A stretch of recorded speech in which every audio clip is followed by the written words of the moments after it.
नमस्कार दोस्तों, आप देख रहे हैं आज की ताज़ा खबर का पॉडकास्ट चैनल और भटके हुए युवा फिर से आपके सामने आ गए हैं। और आज चार या पांच मुद्दे जो हम डिस्कस करने वाले हैं। वैसे तो 4 मुद्दों का प्लान था, बट कल रात को इतना भयंकर एक चीज़ हो गई, एक ऐसा स्कैम हो गया जो हिंदुओं के साथ नहीं होना चाहिए था। उसके बारे में बात करेंगे। जो तिरुपति में लड्डू में जो मिलावट हुई है, बीफ की मिलावट या फिर सूअर के मांस की मिलावट या इस तरीके की चीज़ें जो मिलावट हुई है, उसके बारे में बात करेंगे। साथ साथ हम बात करेंगे इंडिया बांग्लादेश की सीरीज़ के बारे में। क्या वो सीरीज़ होनी चाहिए थी या नहीं होनी चाहिए थी, हम सभी का क्या स्टैंड रहेगा उसके ऊपर, वो बात करेंगे। तीसरा टॉपिक जो हमारा आज का रहेगा वो रहेगा वन नेशन वन इलेक्शन, सही या गलत। फिर उसके अलावा इजराइल में जो पेजर को बम बना दिया है भाई साहब, कहाँ से टेक्नोलॉजी लाए है, क्या किया है, उसके बारे में बात करेंगे। और फिर अगला टॉपिक रहेगा, अगर समय रहेगा तो हम हरियाणा और जम्मू कश्मीर के इलेक्शंस के बारे में बात करेंगे। अदरवाइज पहले 4 टॉपिक्स हम कवर करेंगे। तो ये 5 टॉपिक है। तो भाई साहब सभी से क्वेश्चन है, शुरुआत करते हैं अजीत भाई आपसे। क्वेश्चन सेम ही रहेगा कि भाई ये जो हिंदुओं के साथ हो गया तिरुपति में, मेरे को नहीं लगता कि हिंदू के इतिहास में या भारत के इतिहास में इतना जघन्य अपराध कभी किसी ने किया होगा। मतलब हमने सुना था कि अंग्रेज क्या करते थे या क्रिश्चियंस क्या करते थे, क्रिश्चियन मिशनरी जो होते थे वो कुएं में पानी में इस तरीके की चीजें फेंक देते थे, मांस फेंक देते थे। और फिर जब वो पानी कोई पी लेता तो कहते थे तुम्हारा धर्म भ्रष्ट हो गया, अब तुम क्रिश्चियनिटी में कन्वर्ट कर लो। इस तरीके के कन्वर्जन के तरीके हुआ करते थे क्रिश्चियनिटी में पहले के टाइम पे। लेकिन मंदिर के प्रसाद में स्वतंत्र भारत के इतिहास में ऐसा नहीं हुआ, रादर उससे पहले भी कभी नहीं हुआ। मंदिर के प्रसाद में ये सब चीजें।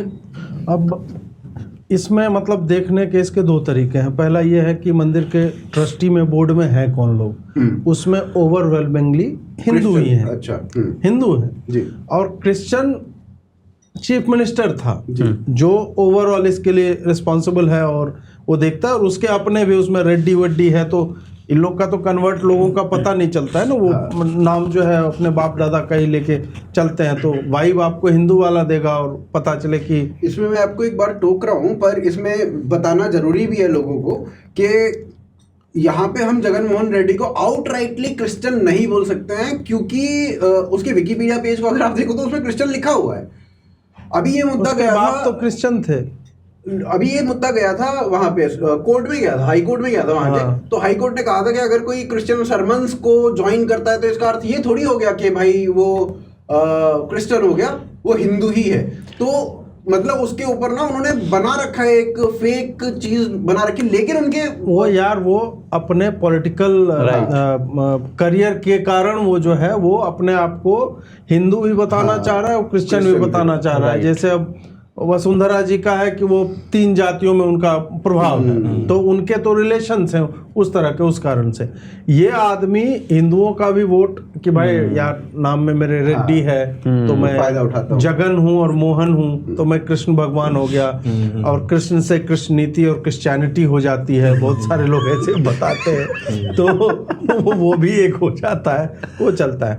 अब एक तो ये है कि चलो वो ईसाई है तो उसका एक पर्पस रहता है कि ईसाइयों का, मुसलमानों का, इनका है पर्पस कि हिंदुओं का या काफिरों का, जो भी नॉन बिलीवर्स हैं, उनका जितना आप मार डालो, काट डालो, नहीं कर सकते हो तो नोच के भाग जाओ, वो भी नहीं कर सकते हो तो कुछ मिलावट कर दो, गाय का मांस खिला दो धोखे से, जो इस्मत चुगताई जो है वो कर रही थी।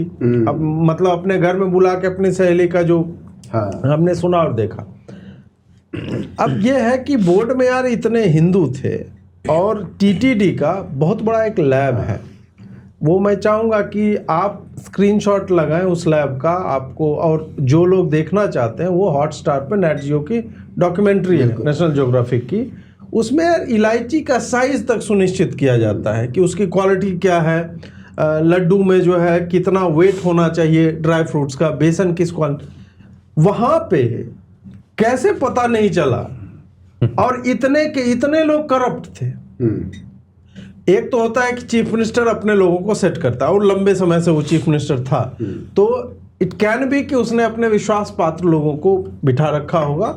और ये एक बात है कि धर्म को लेकर के ना कट्टरता जो है ना वो हिंदुओं में थोड़ी कम है। तो वो पैसों के चक्कर में आत्मा बेच सकते हैं। उसमें हिंदू भी हैं, दुर्भाग्य यही है ना कि उसमें हिंदू हैं। राइट। हम इस बात को इग्नोर नहीं कर सकते और पूरा जगनमोहन रेड्डी पे नहीं डाल सकते। बिल्कुल। अब चलिए कि ये पूरा कांड हो गया, रिस्पांस देखिए किस तरह का आ रहा है। रिस्पांस क्या, भाजपा ने अपने ट्विटर हैंडल से या इस पे आधिकारिक रूप से कुछ बोला है? नहीं बोला है। नरेंद्र मोदी ने बोला है? नहीं बोला है। अमित शाह ने बोला है? नहीं बोला है। नड्डा ने बोला? किसी बड़े नेता ने, प्रवक्ता बहुत बोल रहे हैं। हाँ। प्रवक्ता उबल रहे हैं पॉपकॉर्न की तरह, क्योंकि प्रवक्ताओं के पास वैसे भी विषय होते नहीं, उनको अपनी विजिबिलिटी सोशल मीडिया बढ़ानी है तो वो हर विषय पे वो बोलेंगे, वो उनका कार्य है। लेकिन जिनके बोलने से प्रभाव पड़ता है, क्या उन लोगों ने बोला है? तो फिर मैंने एक ट्वीट लिखा इसी पे कि भाई लगता है कि नरेंद्र मोदी जो है ना, आईफोन में एक जियो फेंसिंग आता है। जियो फेंसिंग क्या होता है कि आपने अपने फ़ोन को बता रखा है कि आपने होम डिफाइन कर रखा है, आपने ऑफिस डिफाइन कर रखा है। आप अपने फ़ोन को बता दोगे, सीरी में शॉर्टकट्स क्रिएट कर सकते हो कि remind me when I leave office to pick up flowers for my home. तो जो ही ऑफिस के जियो फेंसिंग से आप निकलते हैं, आपको एक मैसेज आएगा कि आपको फूल लेना है। तो नरेंद्र मोदी जी को मुझे लगता है कि जियो फेंसिंग हो रखी है। राजस्थान चुनाव है और वहां एक रैली है तो कन्हैया लाल को याद कर लेंगे। बंगाल में चुनाव है, वहां एक रैली है तो उनको बंगाल में कार्यकर्ताओं की हत्या याद आ जाएगी। तो आंध्र प्रदेश में तो अभी चुनाव भी नहीं है और नरेंद्र मोदी जी की रैली भी नहीं है, तो उसका कुछ बनता नहीं है इन लोगों का। तो हिंदुओं को मुझे लगता है करना क्या चाहिए, और वो कभी करेंगे नहीं, वो ये है कि सड़कों पे जाओ, ये जितने भी बोर्ड मेंबर हैं सबका घर घेरो और उनसे उत्तर मांगो। उत्तर मांगने के अलग अलग तरीके होते हैं, तो आप मतलब स्वतंत्र है आप करने के लिए, भीड़ का कोई चेहरा नहीं होता है। और ये एक बहुत ही सुपर जेन्युइन रीजन है। इससे बड़ा जो आपने कहा ना कि इससे बड़ा जघन्य अपराध, मतलब हमें मार दो तुम यार गाय की चर्बी का तेल निकाला हो तुम घी में मिला करके हमें प्रसाद में पिला रहे, प्रसाद में खिला रहे हो यार। तो इससे मतलब सही में इससे ज्यादा बुरा और कुछ नहीं हो सकता। इसके बाद ये जो प्रसाद था ये राम मंदिर में भी गया है। वही मैं बोलने वाला था। ये मतलब प्रश्न यही था कि 1 लाख लड्डू तिरुपति से राम मंदिर में जाते हैं और भगवान राम को इसका प्रसाद का चखाया जाता है पहले। मतलब मेरे को शब्द नहीं मिल रहे हैं, भोग लगाया जाता है भगवान राम को। मेरे को शब्द नहीं मिल रहे कि मैं प्रश्न को फ्रेम कैसे करूं। और एक ऐसा लड्डू, एक ऐसा प्रसाद जिसमें, प्रसाद तो बोलना भी नहीं चाहिए, तो एक ऐसी चीज जिसमें गाय की वसा है, जिसमें सुअर की वसा है, जिसमें फिश ऑयल है, वो आप भगवान राम को चखा रहे हो, वहां पे बैठे साधुओं को चखा रहे हो, 1 लाख लड्डू वहां से मंगा के ये जघन्य अपराध कर रहे हो। अरे हम लोगों के घर में आया भाई। हाँ। मुझे डब्बा भेजा था किसी ने ट्रस्ट से, मेरे घर में वो लड्डू आया है। मैं वही कह रहा हूँ ना कि जब ये इतना बड़ा अपराध हो रहा है, साधु संत जो अपने घरों का त्याग कर देते हैं, पूरे जीवन केवल एक काम में लगे रहते हैं, धर्म का प्रचार करना या धर्म के लिए अपने पूरे जीवन को छोड़ देते हैं, उन लोगों को क्या लग रहा होगा आज के समय में जब उनको पता चला होगा कि भाई जहां राम मंदिर में हम गए वहां पे जो लड्डू हमें तिरुपति का कह के बताया गया, वो लड्डू में तो गाय की वसा थी। क्या लग रहा होगा? देखो, हिंदू एक ऐसा सोया हुआ शेर है जो इन्होंने कहा कि ऐसा करना चाहिए हिंदुओं को। पहले वहाँ से स्टार्ट करता हूँ कि आप जो मेहनत कर रहे हो उससे वो हिंदू जाग सकता है, और जैसे ही हिंदू जागेगा आधे घंटे के अंदर अंदर वो दोबारा सो जाएगा। ठीक, वो उसको मतलब नहीं है 31वें मिनट तक जागने का या उस पर कुछ बोलने का। अब एक और बात जो आपने कहा है कि भाई उसमें ये सब कुछ मिला, और यही नहीं कि वो अपराध चल करके यहाँ तक भी आया, राम मंदिर तक भी आया, और वहाँ पे भी लोगों ने वो खाया। तो मैं कह रहा हूँ कि पहले तो कांग्रेस ही कह रहे थे कि इस मंदिर का शुद्धिकरण होना चाहिए, लेकिन अब भाजपाइयों को भी करना चाहिए कम से कम कि हाँ भाई इस मंदिर का दोबारा से शुद्धिकरण होना चाहिए। एक बड़ी बात जो इन्होंने कही डॉक्यूमेंट्री देखना, भाई उसमें वो कह रहे हैं कि स्ट्रिक्टली इस बात को फॉलो किया जाता है कि वहाँ जो भोजन बने वो पूर्ण शाकाहारी बनना चाहिए। जो हिंदू और जो खास तौर पर वहाँ के जो पुजारी हैं, वे लोग जो जीवन भर इतना आचरण को अपने चाहे वो कष्टप्रद बन जाए लेकिन इतना कठोर बना लेते हैं कि उनके पैर के नीचे कोई चींटी ना मरे, और बैठे बैठाए पूरी जिंदगी की जो उनकी तपस्या थी वो इस बात से भ्रष्ट हो जाए कि उनके पूज्य प्रभु का भोग लगने के बाद उनके हाथ में जो प्रसाद आया, जिसके बाद में आदमी सीधा उसको चखता ही है और सुनना धर्म भ्रष्ट हो जाए। भाई इससे बड़ी तो पाप की कोई बात नहीं हो सकती। मैं मतलब अगर हम इस पर चर्चा करें तो आज का पूरा पॉडकास्ट इसी क्वेश्चन पे और इस रिग्रेट पे चला जाए हमारा। लेकिन उसके बावजूद भी ना सरकार की तरफ से उस तरीके का आउटरीच होना, जबकि जगन की सरकार रही है वो तो कम से कम विपक्ष के थे, तो उस पर एक जांच कमेटी बैठाने के लिए कुछ आदेश ही पारित हो जाए कि जो अपराधी हैं इसमें उनको हम सख्त से सख्त सजा देंगे। और ना ही इधर से हिंदू समाज ने ये बात कही कि भाई आपने हमारी वर्षों वर्षों की इवन पीढ़ियों की तपस्या, देखो अगर आज मैं शाकाहारी हूँ, अगर मैं आज अपने सनातन धर्म के ऊपर चल रहा हूँ तो ये मेरे अकेले की नहीं है, ये मेरे परदादाओं के परदादाओं से चला आ रहा है कि मेरे पूरे परिवार में आज तक किसी ने किसी प्रकार का कोई मांसाहार नहीं किया, वही संस्कार मुझे मिला है। और देखो स्ट्रिक्टली मतलब घर वालों की तरफ से हमें पूर्ण ये आदेश स्ट्रिक्टली होता है कि जीवन में कभी भी इस प्रकार का भक्ष्य अवश्य का ध्यान रखना और खाना मत, और हमने नहीं किया है वो, और वही चीज हम अपने बच्चों में डालेंगे। पर आप ये बताओ कि पीढ़ियों से चला आ रहा हमारा गौरक्षा का अभियान, गांव को माता मानने का जो हमारा वो रहा है, धर्म रहा है, उसको अगर हमने इस तरीके से भक्षण कर लिया तो क्या हम अपने आप को कभी माफ कर पाएंगे? क्या हम वापस से उसमें आस्था दिखा पाएंगे? अभी कुछ दिनों पहले किसी ने एक वीडियो दिखाया था कि उसमें क्या था, तिरुपति बालाजी धाम पे जो लोग दर्शन करने के लिए आते हैं तो उन लोगों को उठा उठा के ऐसे यूं फटाफट फेंका जा रहा था, वो दर्शन भी नहीं कर पा रहे थे, परंतु वे फिर भी लाखों की मात्रा में वहां आते हैं और वहां विभिन्न प्रकार की जो हुंडियां बनी हुई हैं उनमें दान देते हैं। और ये अवेयरनेस होने के बावजूद कि इसका बड़ा पैसा टैक्स के रूप में सरकारों को जाता है, और चाहे वहां जगन की सरकार हो और चाहे वहां अभी जो सरकार आई है नायडू की सरकार आई हो, सब लोग 2% मुसलमानों को खुश करने के लिए कह रहे हैं कि हम आपको ये भी देंगे ये भी देंगे, और वो सब कहां जाता है? मंदिरों से जाता है। हर तरीके की अवेयरनेस होने के बावजूद भी हिंदू वहां जा रहा है और हर बार वहां का चढ़ावा बढ़ता जा रहा है। उसके बावजूद भी यदि हिंदुओं की आस्था के साथ में इतना बड़ा खिलवाड़ होता है तो सबसे पहले तो थू है हमारे ऊपर, और उसके बाद में थू है उस हिंदू हृदय सम्राट सरकार के ऊपर कि जिसने अभी तक इस वक्त कुछ एक वर्ड तक नहीं बोला है। भाई मैं ये कह रहा हूं कि नॉर्थ से लेकर साउथ तक पूरा का पूरा भारत ही भ्रष्ट हो गया। सही बात है भाई, मैं खुद गया हूं, मैं तिरुपति बालाजी 2014 में जो चुनाव प्रचार होने के सब खत्म हो गया था, मैं उस टाइम पर प्रचारक के तौर पर आंध्र प्रदेश में ही था। जब सबसे रिलैक्स हो गए और इधर मोदी की गवर्नमेंट बन गई थी तो उस टाइम पर मैं पैड़ी चढ़ करके गया था।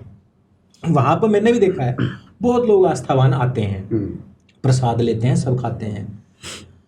आप वहां लोगों में, मैं कह रहा नॉर्थ से लेकर साउथ जाते हैं और साउथ वाले लोग मंदिर, राम मंदिर आते हैं, कोई बचा क्या इसमें? इनके घर में पहुंच गया तो इन्होंने अकेले थोड़ा ही खाया होगा, हाँ, सबको दिया होगा, सबको बांट कर खाया होगा, तो सबके अंदर वो चीज चली गई।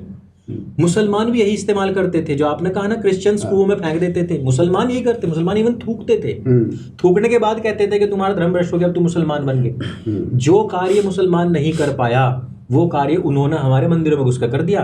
प्रसाद में जहर मिलाने का था जी महाराष्ट्र में, वहां प्रसादा बना था, तो वहां पानी में और भोजन में सब में मिलाने का इन्होंने तय किया कि सब लोग मर जाएंगे एक ही साथ में। वो लोग भी यही कर रहे हैं और हिंदू नामधारी भी यही कर रहे हैं, तो भाई हिंदुओं का धर्म बचा कहाँ? मर ही गए ना, आप मर गया था तो मर जाते। हाँ, वर्ड मेरा यही था, वो मर जाते तो अच्छा रहता, लेकिन ये जीते जी आपने मार दिया। आप श्वास ही तो ले रहे हो, बता क्या? सही बात है, आपका धर्म तो खत्म हो गया। धर्मो रक्षति रक्षित ही तो होता है, हम धर्म की रक्षा नहीं कर पाए। तो अगर कम से कम उसके खिलाफ हम लड़ाई भी ना लड़ पाए तो मुझे लगता है कि इस जीवन पर जिन लोगों ने भी कम से कम इस प्रसाद को इधर से लेकर उधर तक खाया है, उन लोगों को इस लड़ाई के लिए सड़कों को उतरना चाहिए। मेरे अभी कुछ मित्र थे जो आगरा से तिरुपति गए थे जी, और मैं जर्नी बता रहा हूँ कैसी जर्नी थी। आप रात को यहाँ से निकलते हो, कुछ 40 घंटे का ट्रेन से ट्रैवल होता है वो पूरा बिल्कुल, करते हो, बिल्कुल। उसके बाद आप वहां पे जाते हो और किलोमीटर लंबी लाइन आपको मिलती नहीं, है। पूरा दिन लग जाता है उसमें, पूरा दिन लगता है। पूरे 24 घंटे आप लाइन में लगे रहते हो। हाँ। और आपको शौच आदि के लिए भी जाना होता है, तो आप कहते हो कि भाई साहब मैं यहाँ लाइन में बिल्कुल, खड़ा हूँ, बिल्कुल। आ रहा हूँ 10 मिनट में। केज होता है, नहीं मैं बता रहा हूँ आपको, वहां से निकल हाँ। नहीं सकते। उसमें क्या होता है, दोनों तरफ सरिये की वो होती है, वो ऐसे भी पार्ट आते हैं उसमें तो आप बाहर भी नहीं निकल हाँ। सकते। हाँ। तो इतनी मतलब इसको तपस्या ही बोलोगे ना एक बिल्कुल तरीके होती से। है इतनी तपस्या के बाद आप बिना थके बिना रुके आप तिरुपति जा रहे हो, और आगरा से वो वहां पे गए हैं। हाँ। इतनी पीड़ा सही है, सब कुछ किया है, रात को 1 घंटा सो लिए, 1.5 घंटा सो लिए, इससे ज्यादा कुछ नहीं है। और फिर आपको पता चलता है कि जिस तपस्या के लिए आप गए आपके साथ तो ये हो गया। अभी इसके बाद भाई मैं 2 प्रश्न है मेरे यहाँ पे, जो कि उसमें एक तो ये है कि अगर आप आज गूगल मैप देखोगे तिरुपति बालाजी मंदिर के अराउंड का, तो वहां पे ना आपको चारों तरफ बहुत चर्च ज्यादा चर्च दिखेगा। चर्च बहुत हो चर्च, चुके हैं। इतना चर्च दिखेगा। मतलब आंध्र प्रदेश में जो क्लैश है वो हिंदू मुसलमान नहीं है। वो हिंदू क्रिश्चियन है। और वहां पे क्रिश्चियनिटी जो है वो बहुत तेजी से बढ़ भी रही है, कुछ अराउंड 25% के आसपास क्रिश्चियनिटी आ भी चुकी है, बताया है ना। बताया तो ऐसे ही जाता है, बाकी अभी आंकड़े 2011 वाले हैं तो उसमें वो चीज रिफ्लेक्ट नहीं होती है, पर लोग कहते हैं कि 25-30% तो हो चुका है।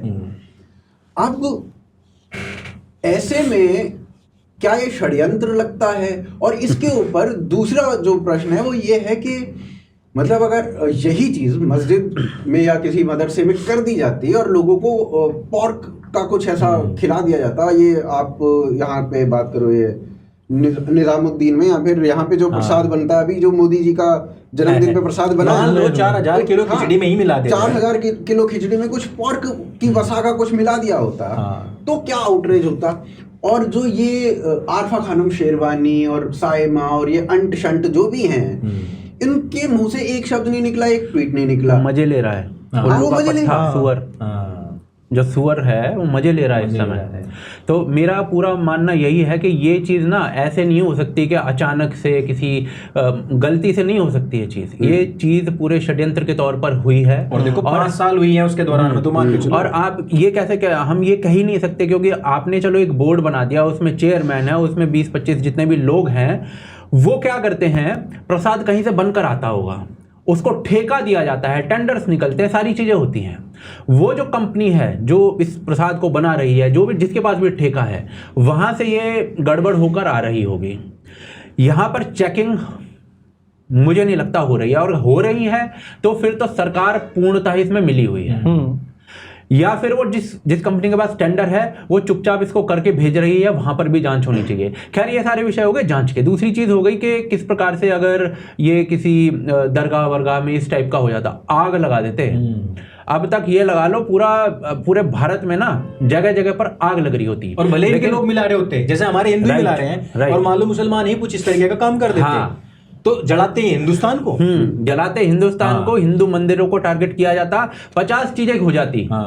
और ये हमें दिखाता है कि हम एक समाज के रूप में वीर्य विहीन होते जा रहे हैं या हो चुके हैं, क्योंकि इसी समाज के अंदर से जब मंगल पांडे जैसे लोग निकले थे, जिन्होंने साला फूंक दिया था, कारतूस के ऊपर फूंक दिया, मंदिर में आपने प्रसाद में कर दिया यार। राइट। यही अपराध क्या हो सकता है? 1712 में जब ये औरंगजेब की मृत्यु के बाद, 1708 में मरा था जब वो, उसके बाद 1712 में मुगल साम्राज्य को बिल्कुल टॉपल करने की बात आ गई थी, ये गाय की ही बात पर जब एक समाज धीरे धीरे वीर्य विहीन होता है ना, तो उसमें यही सारी चीजें आती हैं। और मैं इस बात को मानता हूं कि जब से हमारे मंदिर गए हैं सरकारों के कंट्रोल में, तब से ये चीजें हो रही होंगी, हो भी सकता है। ये आ जाता है मामला। अब ये देखो कितना आउटरीच होना चाहिए था उस समय जब नहीं हुआ। 1817 में पहली बार ये मद्रास एक्ट के मद्रास में पास हुआ है, एक एक्ट जो कि ईस्ट इंडिया कंपनी ने पारित किया है। 1817 में पहली बार जो हिंदू मंदिर हैं वो ईस्ट इंडिया कंपनी के कंट्रोल में चले गए। हमने कोई आउटरीच नहीं किया उस समय, 1% आउटरीच नहीं, चले गए, सारा चढ़ावा सारा वो ईस्ट इंडिया कंपनी के पास गया। 1925 में, ये बहुत इंपॉर्टेंट साल है, 1925 में शिरोमणि गुरुद्वारा प्रबंधक कमेटी बनती है, जिसके आज तक चुनाव होते हैं, सारा अधिकार उनके पास है। लेकिन 1925 में ही, सेम ईयर में, जो चीज़ कभी ईस्ट इंडिया कंपनी के पास थी वो कहाँ पे आ गई है, वो गवर्नमेंट के कंट्रोल में आ गई है। इन्होंने कानून बनाया 1925 में जिसको बोला जाता है रिलीजियस एंडाउनमेंट एक्ट, ऐसे कुछ बोला जाता है, HRNC ही बोला जाता है। तो 1925 में एक्ट बनाकर ये सरकारी कंट्रोल में आ गया। आप सोचिए कि 1925 वही साल है जिस साल सिखों ने कंट्रोल लिया है गुरुद्वारे का, और उसको आप लंबी लड़ाई भी नहीं बोल सकते, मुश्किल से उन्होंने 15-20 साल के अंदर वो किया है। 1905 से शुरू हुआ था भाई, मोटामोटी। हाँ 1905 से 1907 या 8 में उन्होंने अनंत कार्य का वो ले लिया था अधिकार कि भाई हमारी जो शादी है वो इस तरीके से होगी, हम गुरुद्वारे के चारों चक्कर लगाएंगे और उस तरीके से हमारी शादी होगी। ये उन्होंने अंग्रेजों से लिया है। यहाँ पर समाज के अंदर 1% आउटरेज नहीं है।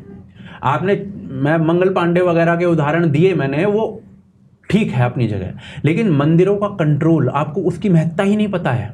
आज मुझे लगता है कि पिछले 10 सालों से हम लोगों ने ही कितनी बार ये इशू कवर किया होगा, और समाज के अंदर मुझे तो नहीं लगता 1% कहीं से कोई इस बारे में बात होती है। इसमें एक और चीज़ है जो मतलब ये तो प्रसाद में मिला है। आप जो पूजा सामग्री भंडार होते हैं ना, उसमें जब आप घी खरीदने जाओगे तो बोलेंगे कि घी खाने के लिए चाहिए या पूजा के लिए चाहिए, तब तो पूजा के लिए। वो घी 100-200 रुपए किलो टाइप का आता है, वो क्या होता है? चर्बी, यही फैट होता है, इसको पिघला। तो हिंदू तो अपने हवनों में फूंक रहे हैं पैसे बचाने के लिए। तुम तो यार एक्चुअल में ये हो ही रहा था, वहीं से इंस्पिरेशन लेके इस तरह का काम किसी ने किया, और कोई जस्टिफाई भी कर रहा होगा कि यार ये भी तो घी भी तेल ही है, ये भी तेल ही है, वो गाय से ही घी आता है और इससे भी ये आता है, तो इस तरह से वो कर देंगे। तो मैं तो इसको मानता हूं कि समाज के रूप में हमारा वीर विहीन होना है ये। अगर अभी तक भी फर्स्ट ऑफ ऑल तो ये गवर्नमेंट की तरफ से कोई आउटरीच नहीं है, और अगर गवर्नमेंट 1 सेकंड में आउटरीच कर देती है अगर कोई ये मुसलमान से रिलेटेड कुछ रीजन भी, क्योंकि वो समाज के रूप में एक संगठन है, संगठित है वो, बिल्कुल। और जैसे ही समाज संगठित होता है ना, 1 सेकंड लगाती है कोई भी गवर्नमेंट। तो वहां पे जो हमने देखा है, जो वार्षिक उत्सव होता है उसमें तो लाखों लोग इकट्ठे होते हैं, और वो लाखों लोग भी अगर सड़कों पर आ जाते कि भाई हमारी तो कम से कम आस्था हाथ हुई है, जो स्थानीय लोग हैं वही हो जाते हैं अगर बाहर, तो भी पता लग जाता है, लेकिन हुआ ही नहीं है उसमें कुछ भी। आंध्र प्रदेश के लोग घरों में बैठे। अभी जी हम थोड़ी देर में हो सकता है हरियाणा इलेक्शंस पर बात करें, उसमें बात यही होगी कि जाट यहाँ वोट दे रहा, अहीर यहाँ वोट दे रहा है, SC दलित यहाँ वोट दे रहा, वाल्मीकि यहाँ वोट दे रहा, यही बात होने वाली है। हिंदू शब्द उसमें एक बार यूज नहीं होगा। तो मैं यही कहना चाहता हूँ कि समाज के रूप में संगठन जो होता है ना, वो 2-3-5% से नहीं होता है, वो 80% से ही होगा, और 2-3-5% कुछ नहीं कर सकते। वो 17% हैं, वो झुका देते हैं, वो 5% में भी झुका देते हैं लोगों को। नहीं तो उन्हें कास्ट के बारे में कोई बोलता ही नहीं, वो कहते हैं 17% मुसलमान हैं और वो सपा को वोट देंगे या कांग्रेस को वोट देंगे, वहां नहीं होती है कास्टिज्म की कोई। तो ये नहीं, वहां पे अभी ये देखो ना, वक्फ वाला जो मुद्दा चल रहा था, इसमें सड़कों पर उतर कर उन्होंने क्या कहा, ये तुम्हारे फिरके का मुद्दा नहीं है, ये तुम्हारी कौम का मुद्दा है। आपकी कौम कहाँ है भाई? तो सारे पसमानदा वोट कर रहे हैं, पसमानदा काट रहे हैं, सब वोट कर रहे हैं। नहीं, वो इनका काट रहे हैं। तो बीजेपी का ही कह रहा हूँ। तो यहाँ पे मतलब अभी एक चीज और भी है इसमें कि अगर ऐसा किसी मजार में हो जाता, दरगाह में हो जाता, देखो आप, तो केवल भारत नहीं चलता, बिल्कुल, तो पाकिस्तान में भी हिंदुओं को मार दिया जाता, बांग्लादेश में भी काट दिया जाता, म्यांमार में भी हो जाता, और जहां जहां आपको लगता है इंग्लैंड तक ये वहां तक होता, इंग्लैंड तक लेस्टर में दंगे होते, वहां तिरंगे जलाए जाते।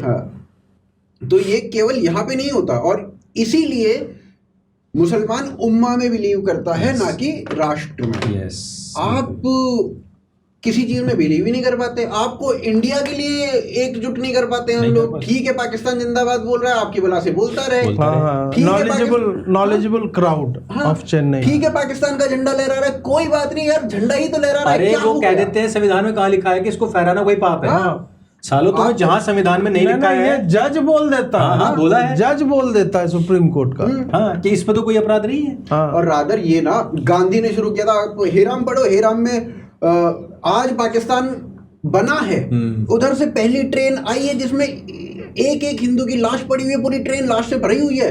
इधर गांधी जो है वो सभा कर रहा है जिसमें 8-8, 10-10 लाख लोग हैं, और उसमें गांधी लोगों को कह रहा है, अरे भाई यहाँ पर मुझे एक भी पाकिस्तान का झंडा क्यों नहीं दिखाई दे रहा? तुम अपने मुस्लिम लीग के भाइयों से बोलो कि वो मेरी सभाओं में आए और पाकिस्तान का झंडा लहराएं। ये गांधी का भाषण है। ये वीर विहीन भाई गांधी नहीं तो करा है। तो ये जब आप इस तरीके की, तो आपकी कम्युनिटी के साथ तो ये होना बहुत लाजमी है ना। जैसे गांधी की बात कर रहे हैं ना, तो क्या होता है कि जब हम भी कहते हैं कि यूनाइटेड क्यों नहीं है, ऐसा नहीं है कि रैंडम आदमी चलता रहता है यूनाइटेड हो जाता है। You need a leader.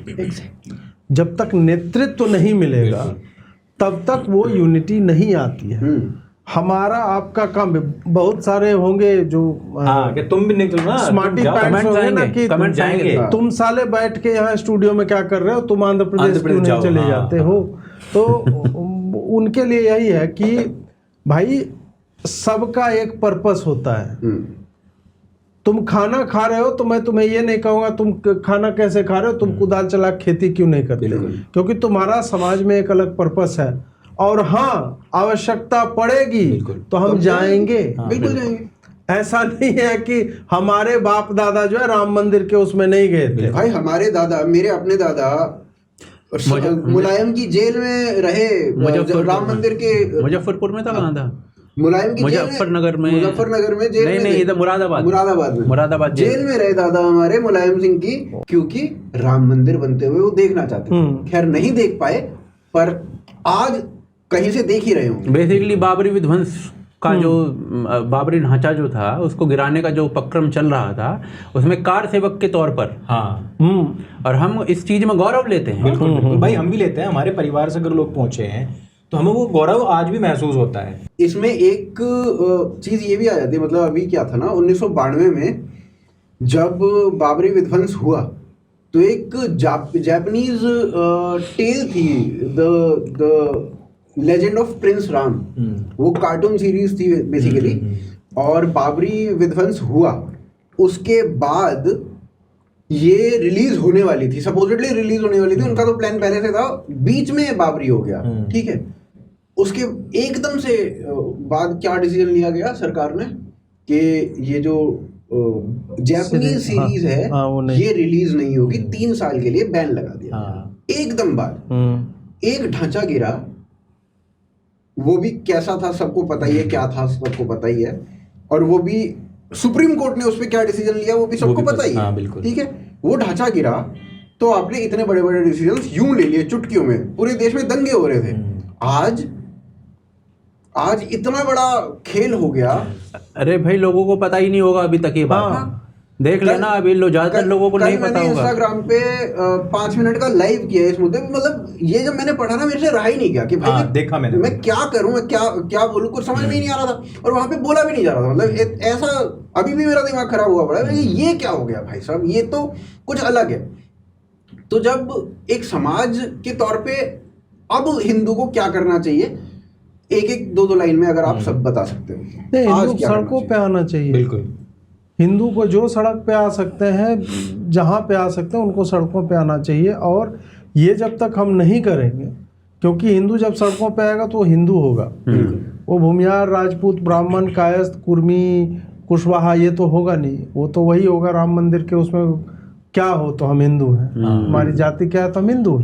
वो करके नहीं आएंगे, क्योंकि ये जितनी भी पार्टियां हैं ना, सब ये अंधे हो चुके हैं। इनको लगता है कि हिंदुओं को, आप देखो 2019 तक हिंदुत्व की राजनीति हो रही थी, तब तक पढ़े लिखे लोग और हमारी आयु वर्ग के लोग भाजपा को ब्लाइंड सपोर्ट दे रहे थे। उसी कारण आपको 303 सीटें या जितनी सीटें आप जीत सकते थे जहां जहां, उससे अधिक आपने जीती। उसके बाद आपने क्या किया, आपने पर्पसफुली हिंदू समाज को जातियों में विभक्त करना आरंभ किया। नरेंद्र मोदी ने, अमित शाह ने, नड्डा ने, राजनाथ सिंह ने, जो भी इनके टॉप लीडर्स हैं, पर्पसफुली ये कार्य किया गया। स्टेट में ठीक है, हमें समझ में आता है कि जाति के होते हैं, लेकिन भाजपा जितना ओवर्टली कास्टिस्ट बन के दिख रही है ना, कि हमने मुर्मू जी को पहली आदिवासी राष्ट्रपति, नहीं भाई, महिला राष्ट्रपति हैं, वो राष्ट्रपति हैं, दैट्स इट। तुम उसे ऐसे दिखा रहे हो कि द्रौपदी मुर्मू का राजनीतिक कार्यकाल कुछ था ही नहीं, वो आदिवासी थी, तो भाई तुम द्रौपदी मुर्मू की जगह सुशीला मुर्मू को बना देते। सही बात है। द्रौपदी क्यों बनाए? रामनाथ कोविंद हम पहला दलित राष्ट्रपति ला रहे हैं, घर टपकती थी, ये कर रहे हो तुम, क्या आवश्यकता है? रेलवे बोर्ड का चेयरमैन बनाते हो, उसका दलित होना जो है सबसे अधिक तुम्हें वो दिख जाता है। उसके बाद फिर कहते हो कि बिहार में हमने इतना कुशवाहा को दे दिया, उतना भूमिहार नेताओं को मंत्रालय दे दिया। तो हर मोमेंट पे यदि तुम जातिवाद करते रहोगे तो हिंदू इकट्ठा होगा कैसे? लोकसभा चुनाव में इसी बात का फायदा मुसलमान हैंडलों ने उठाया जो राजपूतों के नाम से हैंडल चला रहे थे। उन्होंने इस बात को हवा दी और उसके बाद एक एक जाति समूह आज भाजपा के लिए कस्में खा रहा है। हरियाणा में जाट कसम खा रहा है ना कि चाहे जो हो जाए हम भाजपा को हरा के रहेंगे। राजपूत ने भी वेस्टर्न यूपी में यही कसम खाई, राजपूतों के समूह ने, कि चाहे जो हो जाए भाजपा। ये क्यों आया? जो तुम्हारे लिए जीने मरने की कस्में खाते थे वो क्यों आया? क्योंकि तुमने पर्पसफुली ये कुल्हाड़ी अपने पैर पे मारी है। तुम्हें इसी में भविष्य दिखने लगा है क्योंकि तुमको ढकेल ढकेल के कांग्रेस उस पिच पे ले आया। मतलब सोचो कि नरेंद्र मोदी को नरेंद्र मोदी स्टेडियम से उठा करके घसीटते हुए ये लोग जो है राजीव गांधी स्टेडियम लेकर के आ गए और वहां पे ये खेल चल रहा है, इनके नियमों के हिसाब से चल रहा है। इसी कारण आज जो निवीर हिंदुओं की बात करें ना, इसका एक बहुत बड़ा कारण यह है कि यदि हम और आप सड़कों पे उतरेंगे ना, दिल्ली पुलिस हमारी चूतड़े सुझा देगी। सही बात। और हमारे बारे में यही भाजपा के नेता लिखेंगे, नहीं वो तो उदंड लोग हैं।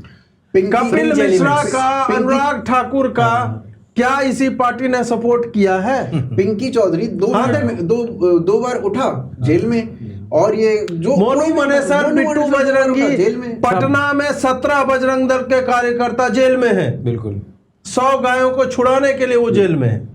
और किसकी सरकार है वहां पे? इन्हीं की है। तो भाई भाजपा से हिंदुओं को मुझे लगता है कि इन सब विषयों पे आशा त्याग दो। भाजपा राष्ट्र बहुत अच्छा चला रही है, बहुत विकास कार्य हो रहे हैं, चंद्रयान भेजा जा रहा है, टॉयलेट अच्छा बन रहा है, सब कुछ हो रहा है, लेकिन भाजपा हिंदुओं की पार्टी नहीं है। नड्डा स्वयं कहता है भगवा इज नॉट भाजपा। तो जिनको भी भाजपा में आस्था दिख रही है ना, भाजपा के रहते हुए ये हो रहा है और भाजपा के मुंह से बकार नहीं निकल रहा। नहीं, सीधी सी बात है, भाजपा भी मजबूर हो जाए करने के लिए। यदि आप सीधा संगठन के रूप में देखो, नहीं, वो 10 साल से हिंदू ही सोया हुआ है। उनको लग रहा है कि ये हमारी सड़क बनाने, टॉयलेट बनाने से खुश हैं और हम वोट देते रहेंगे। भाई हिंदुओं ने भी तो ये सोच लिया ना कि हमने भाजपा को बना दिया, अब भाजपा सारे काम करेगी। अब ओवैसी ने कुछ बोला है तो भाजपा, मोदी जी तुम करो, मोदी जी तुम कहां सो रहे हो? अबे यार हम क्या करेंगे फिर? वही तो बात वो सो गए। उन्हें लगा कि आसान पॉलिटिक्स चाहिए, सड़क पर शक्ति के रूप में दिखना इसीलिए आवश्यक है। उनको लगा कि हम जीएसटी में 1.5 लाख करोड़ का कलेक्शन कर रहे हैं, 75 यहाँ दे दी, 75 वहां दे दी, बढ़िया काम चल रहा है, सबके टॉयलेट्स बन रहे हैं, धन जन खुल रहा है, महिलाओं को सपोर्ट मिल रहा है, उज्ज्वला मिल रही है, और क्या चाहिए? इसके अलावा तो कुछ नहीं है। हाँ, एक और चीज होती है, यदि कोई व्यक्ति मारा जाए तो ये पहुंच जाएंगे तुरंत ही। कन्हैया का हो गया, हर्षा को हो गया, वहां दूसरा व्यक्ति मर गया, ये लोग क्या कर रहे थे? अरे तो तुम बताओ ना, तुम क्या कर रहे थे? एक मैं आपके पूरे दर्शकों से पूछना चाहता हूँ, नीचे कमेंट करके आप बताना, पहला आप मन की बात सुनते थे, अब आप थोड़ा सा रिमाइंड करो और ये बताओ कि मन की बात आपने लास्ट टाइम कब सुनी? कोई नहीं सुनता। और नरेंद्र मोदी जी के पहले जो स्पीचेस होते थे ना, हर चैनल पे चलते थे, लोग उनको ढूंढ ढूंढ के सुनते थे। आप ये बताओ कि आप पिछले इलेक्शन में, जम्मू का चाहे हरियाणा का हो, चाहे उससे पहले का इलेक्शन हो, इवन लोकसभा इलेक्शन में भी आपने उनके कितने स्पीच सुने? लोग नहीं सुनते हैं, अब लोग पक चुके हैं। हम रास्ते में यही बात कर रहे थे, क्योंकि वो चीजें के लिए हम आपको लाए ही नहीं थे। भाई सड़कें निर्माण, ये फलाना ढिमकाना, ये सब होते थे। शीला दीक्षित से ज्यादा दिल्ली के अंदर आज तक कोई काम नहीं कर पाया, लेकिन शीला दीक्षित नहीं बची। उसके अलावा भी बहुत सारे काम पहले भी हुए हैं, 70 साल में ढेर काम हुए हैं। लेकिन अटल जी ने भी काम करे थे, लेकिन उनको क्यों लोगों ने छोड़ दिया था? क्योंकि जो उद्देश्य के लिए उन्होंने वोट मांगा था, जिसके लिए हम लाए थे उनको। भाई वोट मांगते टाइम तो आपने राम मंदिर ही कहा था, आपने कहा था ना, जो राम को लाए हम उनको लाएंगे। वो तो कांग्रेस में जाने वाला था अभी। हाँ। तो ऐसा ही होता है फिर। आपने अटल जी ने ये नहीं कहा था कि मैं स्वर्णिम चतुर्भुज बनाऊंगा, हाँ। उन्होंने कहा था हम राम को लाएंगे, और आप स्वर्णिम चतुर्भुज बनाने लग गए। चलो बहुत अच्छी बात है, बनाओ, लेकिन उसके लिए आपने एक वर्ड तक नहीं बोला था। देखो, यहाँ सरकार पर क्या है भी यहाँ पर भी बहुत सारे ऐसे मुद्दे थे जो आपको करने थे। आप पूरी की पूरी सरकार में से ये बता दो कि 10 साल के अंदर, 11वां साल चल रहा है, हिंदू के लिए एक कार्य बताओ आप, और मैं आपको बता दूंगा कि मुसलमानों के लिए, पर्टिकुलर केवल मुसलमानों के लिए कितने काम करें। जो आपने किया है ना, वो 140 करोड़ जनता के लिए किया है, वो हमारे लिए नहीं कि सामान्य तया हिंदुओं के लिए कुछ किया हो। उसमें तो बोलते हैं ना, छाती ठोक के बोलते हैं कि मुसलमान की पॉपुलेशन 17 है और हमने 34% को 34 डबल दिया है हमने। तो ये चीजें अगर आपके दिमाग में है तो भैया फिर हम उम्मीद नहीं कर सकते। और जनता को यह बात समझनी पड़ेगी कि 10 साल तुमने वोट दे दिया और फिर चैन की बंसी बजाओ, ये काम नहीं चल सकता है। डंडा देकर रखना पड़ता है, चाहे वो पीछे से चाहे हलक में। और वो डंडा जो है वो सड़क से ही होता है, और वो सड़क से ही होता है। और वो जनता जानती है, शाहीन बाग को चौक करना, बॉर्डर्स ब्लॉक करना, ये सारी चीजें। अभी देखो ना आप यार, कुछ भी नहीं हुआ था, सुप्रीम कोर्ट ने सिर्फ अपना प्रस्ताव रखा था कि भाई दलितों में जो बिल्कुल निचले तबके के हैं उनको लाओ, और इसमें भी क्रीमी लेयर होनी चाहिए। उन लोगों ने सड़क पर आग लगाई कि नहीं लगाई? बच्चों की गाड़ियां तक नहीं बख्शी उन्होंने। और तुम्हारे यहाँ धर्म भ्रष्ट हो गया, जिसको तुमने पीढ़ियों से बचा कर रखा हुआ था, और तब भी तुम अपने घर से बाहर नहीं निकले। मुझे तो लोग कह देंगे तू तो आर्य समाजी है, तू तो मानता ही नहीं है ये बात वो बात। अरे चलो ठीक है, लेकिन मैं सर्व समाज के विषय में बोल तो रहा हूं, तुम अपने बारे में बोल लो। तुम तो वो भी नहीं बोल रहे हो। वो तो अच्छा हुआ आपने वो प्रसाद हमें नहीं खिलाया था। हम तो घर जाते रहते हैं भाई। चलो, मैं तो खैर अभी तिरुपति कर भी गए नहीं हम लोग, मम्मी पापा गए थे, और मम्मी पापा ने प्रसाद ग्रहण किया भी होगा, 100% किया होगा। भाई देखो, मैं 2014 में गया था, नायडू की सरकार तब आई थी वहां पे। लेकिन ये जो पिछले 5 साल से चल रहा है, ये सिर्फ ये नहीं है कि 1 लाख लड्डू सिर्फ राम मंदिर में आए हैं। हम नहीं बता सकते कि वो कितने लंबे समय से चल रहा है। कोई नहीं, किसी को नहीं पता। हाँ, वो और किस मंदिर में चल रहा है, किस मंदिर में गया हो? पटना का महावीर मंदिर है, वहां पे भी तिरुपति लड्डू बनता है। अब मुझे ये नहीं पता है कि ये वहां के किचन में उन्हीं की तकनीक से बनता है या वहां से सप्लाई होता है। I am not sure about it. जी जी जी जी। तो चलिए I अगले think विषय पर चलते हैं। अगले विषय पर चलते हैं। यहाँ पर जो टेक डाउन है वो यही है कि भाई आपको एक समाज के रूप में हलक में डंडा देके रखना पड़ेगा, या जहां पे भी आप डंडा देके रखना चाहें वहां पे रखना पड़ेगा, अदरवाइज आप जहां से काम होता है भाई, और वो ब्राह्मण जाट गुजर बन के नहीं कर नहीं सकते हो आप। सकता, नहीं हो सकता, बिल्कुल। क्योंकि धर्म तो जाट का भी भ्रष्ट हुआ है, ब्राह्मण का भी हुआ है, और क्षत्रिय का भी हुआ है, और शूद्र का भी हुआ है। जो आप जहां पे भी अपने आप को रखते हो, आप सभी के साथ ये हुआ है, अगर आपकी आस्था ईश्वर में है तो। बिल्कुल। चलिए और एक और बात ये नहीं है कि किसने लड्डू खाया है। एक मंदिर की सैंक्टिटी डिस्टर्ब अगर होती है, एक डेटी की, एक देवता की, तो भाई पूरे वो धर्म पे पड़ता है यार। आपके राम जी को खिला दिया, और क्या चाहिए? जिसकी लड़ाई लड़ी है हमने 500 सालों से, जिस मंदिर को बचाने के लिए, जिस मंदिर के लिए हमारे बाप दादा लड़ते रहे, उस मंदिर में एक जो हमारे ईश्वर हैं उनको आपने खिला दिया, और इससे ज्यादा क्या चाहिए आपको? और पहले दिन जिस दिन इनॉग्रेट हो रहा था, पहले ही दिन ये काम कर इससे ज्यादा मतलब डूब मरने वाली बात है आपके लिए। पर चलिए, मतलब कुछ आवेश में बहुत अजीब सी चीजें बोल दूं मैं, तो बेटर है अगले टॉपिक पे चल देते हैं।